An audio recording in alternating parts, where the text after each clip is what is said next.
Avant de commencer ce podcast, nous souhaitons prévenir les auditeurs que ce podcast est destiné uniquement à un public averti.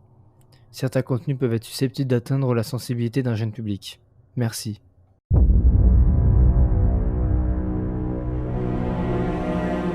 Salut tout le monde, j'espère que vous allez bien. Aujourd'hui, on se retrouve pour un épisode que vous attendez depuis très longtemps sur le film Conjuring. Présente-le nous, Juliette. Donc le film de cette semaine, c'est un film qui a été réalisé par James Wan. C'est celui qui a réalisé entre autres les films Saw. Il est sorti en 2013 et l'histoire elle est basée sur des faits réels. L'histoire elle met en scène Ed et Lorraine Warren, des enquêteurs paranormaux réputés dans le monde entier, qui sont venus en aide à une famille terrorisée par une présence inquiétante dans leur ferme isolée. Ils sont contraints d'affronter une créature démoniaque d'une force redoutable. Les Warren se retrouvent face à l'affaire la plus terrifiante de leur carrière. Comme dans chaque critique, il y aura une partie spoil et une partie non spoil. On commence par la partie non spoil, générique.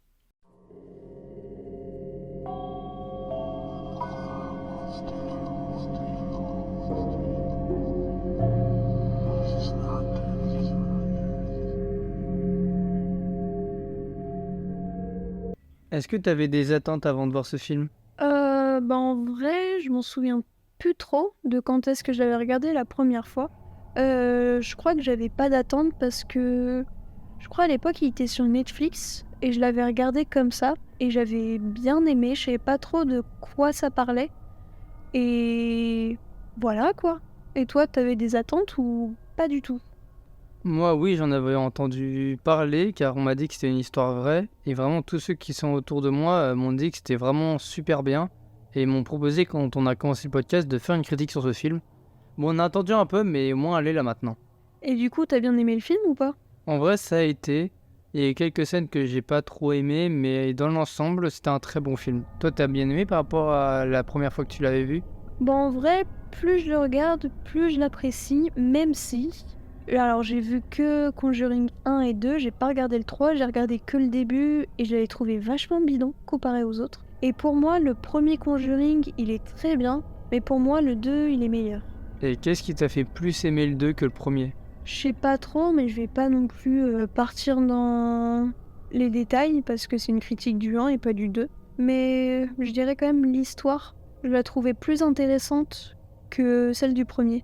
Ok, moi j'ai pas vu le 2 donc je peux pas comparer les deux. Mais dans le premier, ce que j'ai beaucoup aimé, c'était qu'il y avait de l'horreur, mais genre ça montait crescendo. Genre c'était pas dès le début ou tout à la fin, ça montait bien crescendo et c'est ce que j'ai vraiment beaucoup aimé. Ouais, c'était hyper bien rythmé, ça prenait pas non plus trop de temps à arriver, l'horreur, je vais dire quand même. Parce que à peine ils sont dans la maison, il y a quand même des choses un peu bizarres qui commencent à se passer, mais c'est soft, on va dire. C'est surtout à la fin, il y a le climax et l'une des meilleures scènes. Et est-ce que le jeu d'acteur de tous les acteurs, ils ont vraiment été à la hauteur ou il y a un acteur ou une actrice qui t'a plus déçu que les autres ?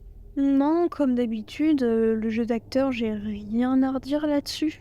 Parce que les adultes, très bien. Et même les enfants, je trouvais que le jeu d'acteur, il était quand même bien. Et toi? Moi j'ai bien aimé le jeu d'acteur parce que c'est rare d'avoir un très bon jeu d'acteur dans un film d'horreur, parce que souvent c'est soit surjoué à chaque fois, la peur, tout ça, que là on voyait que ça les touchait, mais pas à l'abus non plus. Oui, moi après, mes personnages préférés quand même du film, c'est un petit peu normal, c'est quand même le couple d'enquêteurs paranormaux, Ed et Lorraine Warren. J'ai beaucoup aimé le duo, et les avoir suivis dans le 1, le 2 et bon, un petit peu le 3, j'ai beaucoup aimé. Tu trouvais qu'il avait la patte de James Wan ? En vrai, je sais pas trop comment expliquer, mais j'arrive pas forcément à voir quand c'est lui qui réalise un film. Genre, Saw, c'est assez spécifique. Genre, Saw, c'est vraiment différent de Conjuring parce que les couleurs, elles sont différentes. Saw, il y a des moments où, je sais pas, la caméra, elle bouge dans tous les sens. C'est quand même bien. Et là, Conjuring, je trouvais que c'était vraiment différent. Je sais pas trop comment expliquer. Ce qui se rapproche un peu plus des films Conjuring, c'est Insidious, la façon dont c'est filmé, je dirais. Sinon, après, je vois pas non plus grande différence quand c'est lui ou non qui filme. Est-ce que ces films, c'est pas toujours un peu de l'enquête ? Parce que dans Conjuring, du coup, il y a une enquête, entre guillemets, où ils viennent retirer l'esprit de ça. Saw, bah du coup, ils enquêtent sur le tueur au puzzle. Inside You, je sais plus s'il y a une enquête ou si c'est juste ils font peur, fin. Pas une enquête, c'est juste qu'ils recherchent des choses un peu bizarres, mais c'est pas réellement une enquête en mode policière, tout ça. Ouais, mais il y a toujours un truc de recherche à chaque fois quand c'est lui. Oui, oui. Donc je pense que c'est ça qu'on peut le savoir, la différence. Après, il a fait Aquaman. Aquaman, ça n'a aucun sens, je sais pas qu'est-ce qu'il fout ça. Du coup, voilà, quoi. C'est pas du tout le même type en plus de film. Est-ce qu'il rentre dans tes top 5 films préférés? Pas le 1, mais le 2, ouais. Ok, c'est une de tes trilogies préférées, même si tu dis que t'as pas du tout aimé le 3, du coup, je pense pas non plus que c'est dans ta trilogie préférée, mais genre, est-ce que pour toi c'est une bonne trilogie? Ouais, les films Conjuring, je les aime vraiment beaucoup. Après, si on parle en mode univers Conjuring, il y a aussi les Annabelle. Il y a aussi, du coup, le film La Nonne. Et c'est vrai que ceux-là, je suis pas réellement fan. Les Annabelle, j'ai vu les 3. Le premier, je trouve que c'est un film qui est vachement surcoté parce qu'il est pas si horrifique que ça.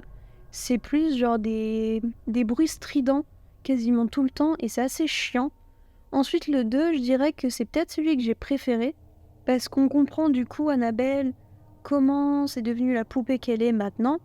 Et le 3, j'étais allée le voir au cinéma et pourri de chez pourri. Vraiment, j'ai pas compris et La Nonne, j'ai vraiment pas aimé.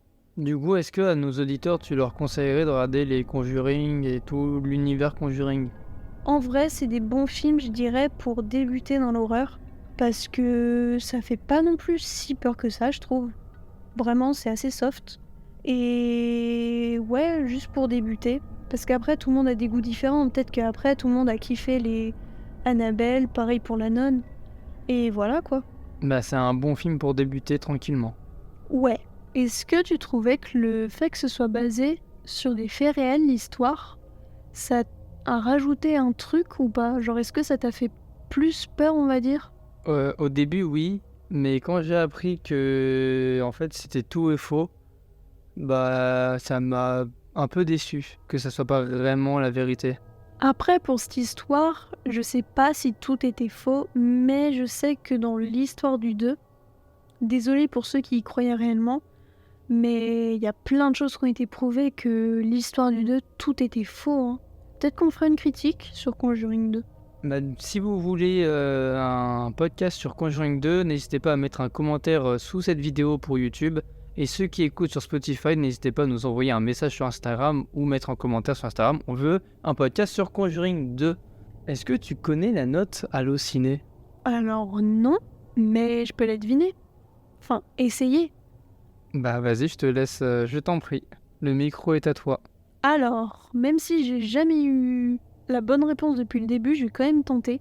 Mais je pense que comme c'est un film qui est vachement connu, et ça fait seulement 10 ans qu'il est sorti quand même, il a une très bonne réputation, tout ça. Je pense que le film, il a quand même plus de 3,5 sur 5. On s'était dit que quand un film d'horreur avait plus de 3,5, c'était souvent genre un chef-d'œuvre, un film qui était vraiment hyper bien réputé. Et je pense que lui, il en fait partie. Du coup, je lui mettrais un petit 3,8 sur 5. C'est ça ou pas? C'est 4. Pile? Oui. Ah ok, il n'y a jamais eu une note pile, du coup ça m'étonne. Pour une fois, c'est une note pile. Les gens s'en sont mis d'accord. Et du coup, 4 sur 5, très mérité, je trouve. Ouais, vraiment pour un film d'horreur, c'est une très très bonne note. Et après, je pense que aussi la notoriété de James Wan et de sa qualité cinématographique, je pense, a joué beaucoup.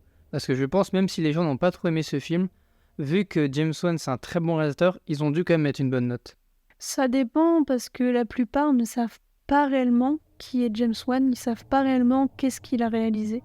Mais je pense que ça a quand même pu jouer, et même je pense que l'histoire est très intéressante, vu que c'est inspiré de faits réels, ça peut intéresser plus de gens.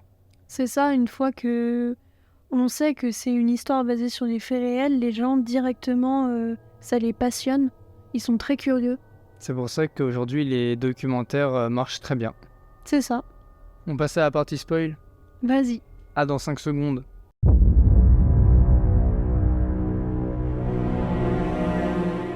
Du coup, pour commencer cette partie spoil, il y a une scène qui t'a choqué, trauma ou quelque chose? Je dirais que c'est la scène, je crois que ça arrive vers le début, milieu du film, plus milieu du film, où je crois les filles, elles sont en train de jouer à un jeu, Et puis tout d'un coup, elle regarde en direction d'une armoire qui est dans leur chambre. Et au-dessus, il y a une vieille dame horrible. Et en fait, on s'attend tellement pas à ce qu'elle soit là que pour moi, c'est vraiment la scène la plus horrible du film. Même si la plus connue, c'est la scène du clap, où littéralement les gens ils disent c'est l'un des pires screamers niveau horreur.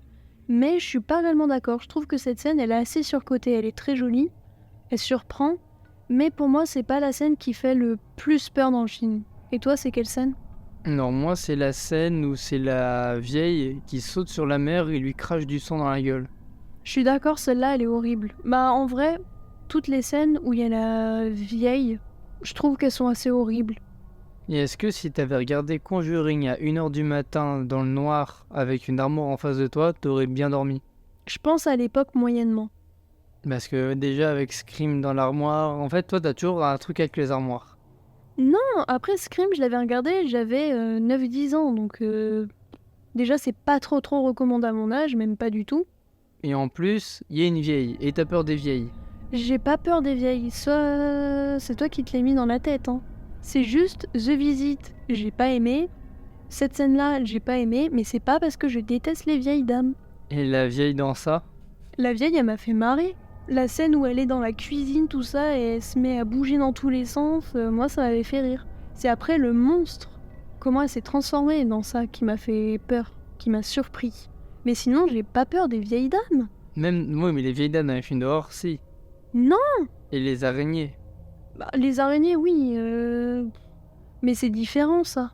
Est-ce que t'as trouvé ça vraiment stylé quand on voit la dame pendue dans l'arbre? Il y a que, du coup, la Lorraine? Lorraine, elle le voit, mais pas son mari. Ouais, parce que, encore une fois, bah, je dirais que dans ce film, à chaque fois, c'est...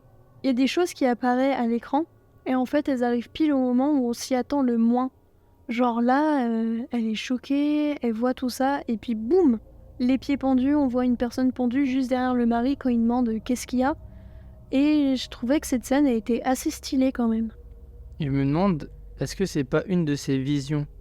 Parce que c'est la seule qui a des visions où elle voit sa fille après dans l'eau, machin, en mode il va lui arriver quelque chose de mal, tout ça, genre elle a plein de visions différentes. Oui, bah oui, parce que il l'a dit, comme quoi elle a toujours des visions, tout ça, c'est grâce à elle, en quelque sorte, qu'ils ont pu résoudre plein d'affaires. Parce qu'elle, elle a des visions, elle ressent quand les choses ne vont pas, quand il y a des choses paranormales, elle le sent, elle. Et moi j'ai beaucoup aimé, je sais pas pour toi, le générique où il montrait les vraies images. Ouais, moi je trouve que c'est l'un des meilleurs moments du film, comme le 2. En fait, à chaque fois, faut regarder la fin du film, parce que si vous aimez les choses inspirées d'histoires vraies, bah à la toute fin, vous allez voir les acteurs, ensuite les personnes dans la vraie vie, ensuite des affaires pendant les enquêtes, tout ça, la maison, à quoi elle ressemblait dans la réalité. Et pour moi, ouais, la scène de fin, c'est la meilleure scène, parce que du coup, ça nous raconte tout. Et comme j'aime bien les histoires basées sur des faits réels, et bah forcément, j'allais aimer ça. Et je voulais rebondir sur quelque chose qui m'a... Je me demandais si je me mettais à leur place, qu'est-ce que j'aurais fait? Si dès la première nuit, il y avait eu des trucs bizarres, pourquoi ils partent pas? Parce que même s'ils disent oui, il n'y a pas les moyens, tout ça, je pense que t'en as rien à foutre, tu te casses. Bah ouais, attends, première nuit, le chien il meurt. Ça, c'était triste un petit peu. Parce qu'en fait, je me disais, dès le début du film, on nous montre que le chien, il veut pas rentrer parce qu'il sait qu'il y a quelque chose qui se passe bizarre. Ouais, à chaque fois dans les films d'horreur, les animaux, ils arrivent à ressentir les choses un peu en mode paranormal, les choses, ça va pas. Et donc là, il arrêtait pas d'aboyer, c'est pour ça qu'ils l'ont laissé dehors. Mais bah ça a mal tourné et voilà quoi. Pauvre toutou. Bah ouais, ça m'avait fait de la peine. Mais non, je pense qu'à un moment, quand t'es une aussi grande famille, parce que ils ont je sais pas combien d'enfants, mais beaucoup quand même, je pense que tu peux pas non plus aller n'importe où. Et puis si en plus ils sont fauchés, je pense que même tu peux pas réellement aller où tu veux, avec autant de personnes, avec si peu de sous. Surtout si t'expliques comme quoi il y a des choses paranormales qui se sont passées à l'intérieur, personne n'est intéressé à acheter la maison. Ouais, surtout, tu te dis bonjour, il y a le chien qui est mort en une nuit, achetez s'il vous plaît. Bah personne va le faire, hein. Mais j'ai bien aimé aussi parce qu'en fait, la maison était tellement grande qu'on voyait, il y avait des passages secrets. Ouais, genre la scène dans le sous-sol. Celle dans le sous-sol et aussi celle où la fille, elle va se cacher dans l'armoire, mais en fait, il y a un double fond et il y a un truc caché. C'était quand ça? C'était quand la fille, elle faisait encore un truc somnambule, mais je pense qu'elle était un peu possédée aussi. Et du coup, il regarde dans l'armoire pour savoir où elle est. Et direct, en fait, il tape le double mur. Et en fait, ils apprennent que derrière l'armoire, le mur de l'armoire, il y a encore une pièce, un petit retranchement caché. Ouais, à chaque fois, il y a toujours plein de pièces. Moi, je voulais parler d'un objet. L'objet que l'une des filles joue en permanence avec. Et elle parle à cet objet en disant qu'il y a son ami qui est là. Est-ce que tu t'attendais, toi, à ce que quand tu regardes à chaque fois le miroir, il y ait un truc qui apparaisse à l'écran tout d'un coup, genre un gros screamer? Au début, tu penses qu'il va avoir quelque chose.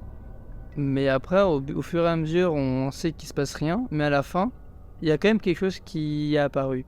À la fin. Ouais, à la fin, il y a Lorraine qui regarde le truc et on voit, quand elle tourne, la vieille derrière en fond, ou la mère possédée. C'est soit l'une, soit l'autre, je sais plus trop. Oh, je m'en souviens plus. Parce que je sais que quand la fille, elle avait montré ça à sa mère, on était à fond et c'était le premier moment où t'étais omnibulé par le miroir. Et finalement, en fait, c'est juste la fille qui apparaît derrière en mode boue. Et après, il y a la scène à la toute fin du film où tu regardes, elle est dans la pièce de toutes les choses qui sont possédées par quelque chose de maléfique. Donc la pièce où il y a littéralement Annabelle. Et je pensais qu'il allait avoir quelque chose, mais finalement non. Est-ce que c'est pas un mal pour un bien? En vrai, oui, parce que je me demande qu'est-ce qu'on aurait pu voir du coup. Ouais, parce qu'on a déjà eu ce genre de scène sur Creep, à la toute fin, où je vois que t'étais pas bien. Non. Qu'est-ce que t'en as pensé, toi, au fait de la scène d'intro où ça commence direct avec Annabelle? Est-ce que t'étais un petit peu perdu ou pas? Pas trop, parce que juste ils expliquaient l'histoire d'Annabelle et pour un peu nous rentrer dans l'histoire. Ouais. Parce que pour moi, Annabelle, c'est vraiment ce qui lie toute l'histoire de Conjuring. En soi, oui. Hein. Genre, sans elle, il n'y a pas de Conjuring, la nonne, les Annabelle, tout ça. Soit la nonne, c'est grâce à Conjuring 2. Mais faut que tu le vois. Il faut que je le vois. T'as bien aimé l'exorcisme? À la toute fin. Ouais. En vrai, oui. Parce que c'est l'une des scènes, du coup, les plus connues du film. J'ai bien aimé comment ça s'est passé. C'est un peu bizarre à expliquer. Genre, quand la chaise, elle s'est levée, elle s'est pivotée, elle est montée au plafond. Ouais, parce que là, tu te dis, c'est un truc de dingue, quoi. Parce que, encore une fois, si tu te dis c'est basé sur des faits réels, si ça s'était passé dans la vraie vie, tu te dis c'est fou, quoi. Mais après, je pense qu'il y a quand même plein de choses qui ont été inventées dans le film, quand même. Bah, je pense pour que ça soit un peu plus horrifique que juste une histoire classique. Oui, surtout que si l'histoire, elle n'était pas réellement vraie, surtout en plus si l'histoire, c'était pas à 100% réel, après à voir, hein. Moi, il y a un truc qui m'a dégoûté quand il avait du coup mis le drap sur la tête, tout ça, et qu'elle vomit du sang direct sur le drap. C'est comme si on avait plein la gueule et après on voit un bout de sa tête où elle est en mode possédée, en mode un peu flippante. Ça, j'ai pas trop aimé. Ou surtout, elle voulait tuer sa fille.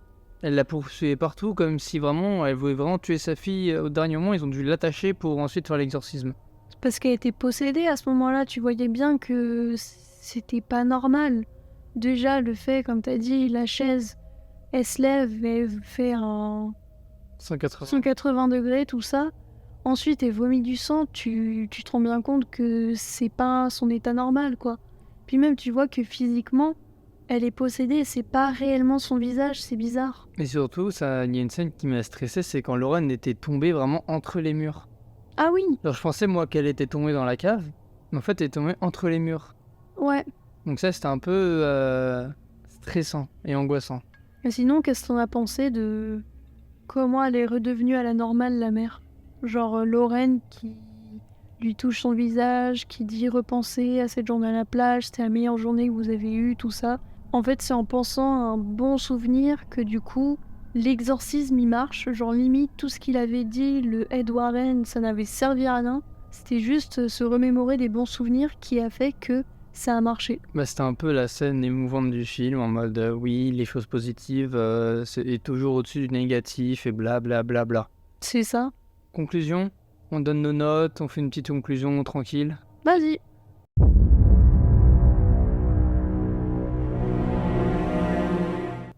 Donc pour cette conclusion, on va commencer par ma note et ensuite la note de Juliette. Moi, je lui donnerai un bon 7 sur 10 parce que, comme j'ai dit, c'était un film d'horreur que j'ai beaucoup aimé. Que ça soit une histoire vraie, ça aurait pu être un plus, mais du coup, c'est ça qui a fait un peu baisser parce que j'étais un peu déçu, tout ça. Mais dans la globalité, j'ai beaucoup aimé, le jeu d'acteur était très bon. Il y a quand même certaines scènes un peu plus longues que les autres, du coup, on s'ennuie un peu. Mais sinon, dans la globalité, je donnerais, comme j'ai dit, un bon 7 sur 10 parce qu'on s'attache au personnage, l'horreur monte assez crescendo. Et vraiment, on s'attache aussi aux personnages possédés comme les Annabelle, tout ça. Ça fait des beaux objets de collection, on va dire, après à collectionner. Et toi? Moi, j'hésite entre soit 9, soit 9,5, parce que c'est un très bon film d'horreur. C'est l'un des premiers que j'avais vu et j'avais beaucoup aimé. Comme t'as dit, le jeu d'acteur, il est vraiment bien. J'adore les personnages de Ed et Lorraine Warren. Je trouve qu'en plus, les deux acteurs, ils ont une très bonne alchimie entre les deux. Du coup, à l'écran, c'est vraiment bien. Je trouvais que c'était très bien rythmé. Il n'y avait pas non plus trop de scènes d'horreur ou pas assez. Elles étaient plus ou moins horrifiques, c'était vraiment bien. Non, je pense que je lui mettrais quand même un bon 9,5. Parce que c'est un très très bon film d'horreur. Je pense que ça doit être une des meilleures notes réunies sur tous les critiques qu'on a fait. Ah ouais? Bah, je crois que c'est un des rares films où on a donné de aussi bonnes notes. Non, je crois que ça c'est encore mieux. Ah oui, ça. Mais en même temps, ça 2, et l'écouter, il est vraiment exceptionnel. Du coup, le petit moment promo, on a fait les critiques du Ça 1, Ça 2. Les deux dernières critiques juste avant celle-là. Donc n'hésitez pas à aller les écouter. On vous rappelle qu'on est en partenariat avec Shadows, et pour tous les nouveaux abonnés, grâce au code CinéHorreur, vous avez un mois gratuit, donc n'hésitez pas à foncer sur cette offre-là si ça vous intéresse. En tout cas, moi je vous dis la semaine prochaine avec Juliette, et puis ciao tout le monde!